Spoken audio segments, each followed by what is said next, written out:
A good hook is a hook that is specific enough that it will immediately make sense to your target audience. It might challenge their perspective, it might emphasize a feeling they have, or it may be the answer to one of their biggest problems.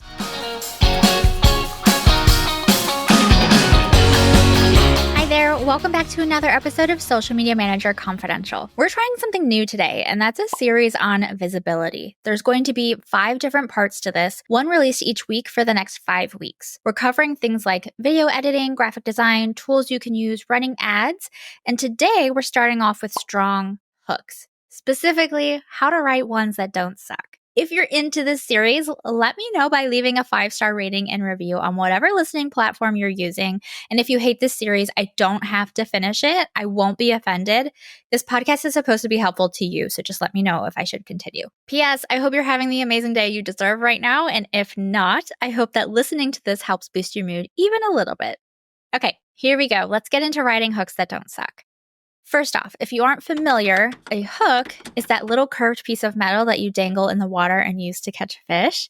And the way we're using it in marketing is in reference to that, where you have a thing that is designed to catch people or their attention more specifically. There's some discourse about what a hook is or isn't, but typically this is the very first thing that you see when you see that piece of content. It's the first sentence out of someone's mouth, or it's the very first line of text on the video or graphic. This is what you're using to grab your audience's attention and get them to be like, this seems interesting. I need to know more. Some people are saying that hooks, specifically for video, can be things like ASMR, movement, or video editing styles, but to me, that actually classifies as pattern breaking, which is a different tactic. It might stop the scroll for a beat, but if you don't have a good hook immediately following, you'll lose me. I'll go into pattern breaking more next episode. That's in part 2 of this series of video editing. So we're all on the same page. Let's assume that I'm specifically talking about the first line of text or words in your content. Some examples of pretty common hooks are, how do you blank? Don't panic, but blank. The secret to blank. A good hook is a hook that is specific enough that it will immediately make sense to your target audience.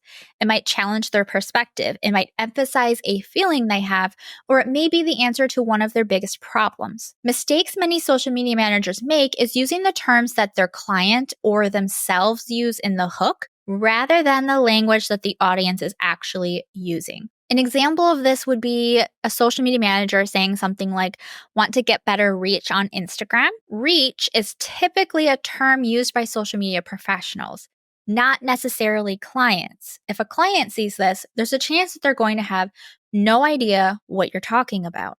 But other social media managers will see this and know exactly what you're talking about. So you'll likely see them as the ones engaging with that post. Side note that if you get a lot of people from the industry engaging on your posts, this might be one of the reasons why. So instead of using want to get better reach on Instagram, we'll swap it out with language that clients typically use. So something like want to get more visible on Instagram. We've removed the industry jargon and are using the direct language of our audience. When it comes to a hook, the length of it matters. The shorter and more concise it is, the better it'll perform.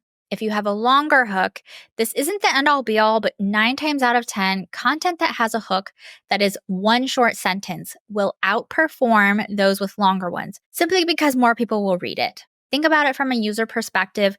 We're on social media to be entertained. We want quick, snappy content. Anything that looks like a novel or like it'll take any kind of effort to read, I'm skipping it. It isn't worth my time or energy. It could be the most groundbreaking, life-changing piece of content that's ever and will ever be posted. But if it looks like it's going to take me an extra 0.5 seconds to read it, I'm not going to do it.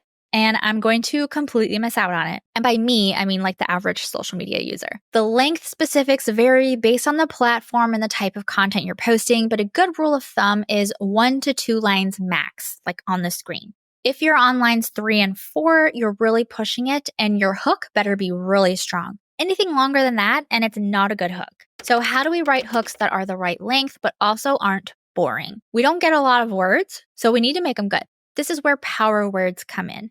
Power words are words that, when you hear them, trigger an emotional reaction. So if you wanted to trigger curiosity, for example, you might use words like be the first, or insider, or behind the scenes. When people hear these, they subconsciously think, what is it? I want to know. There are lists of 700 plus power words that you can find on Google. Some are better than others, but they can definitely go a long way. TikTok creators have hooks nailed down to a science. So when I need some inspiration, I'll go over to TikTok's creative library. This is free for anyone to use, and it'll let you narrow down your search to the top ads running on TikTok currently based on location, industry, audience. And what I love to use it for is just to see what they're using for hooks and how I can apply that formula or feeling to my own or to my clients' content.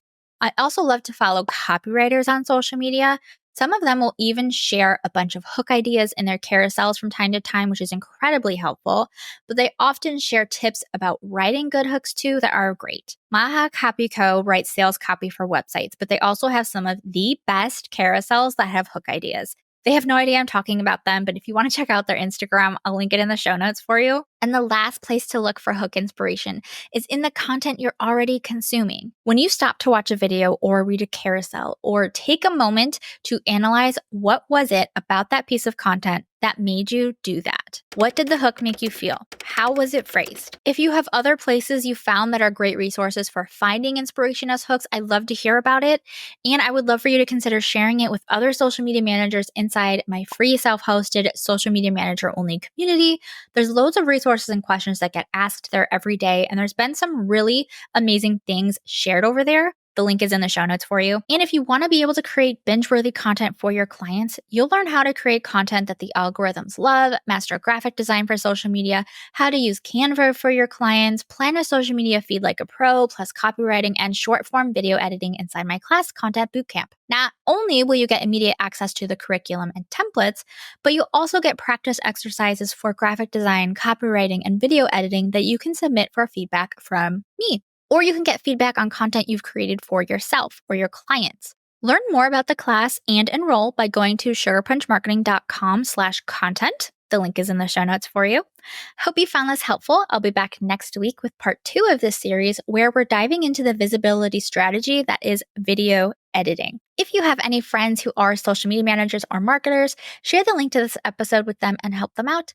And if you're not already following this podcast, make sure you hit the follow button, the plus button in Apple Podcasts, or the subscribe button on YouTube so you can get brand new episodes delivered straight to your app every Friday. Thank you so much for listening. I'll catch you next time.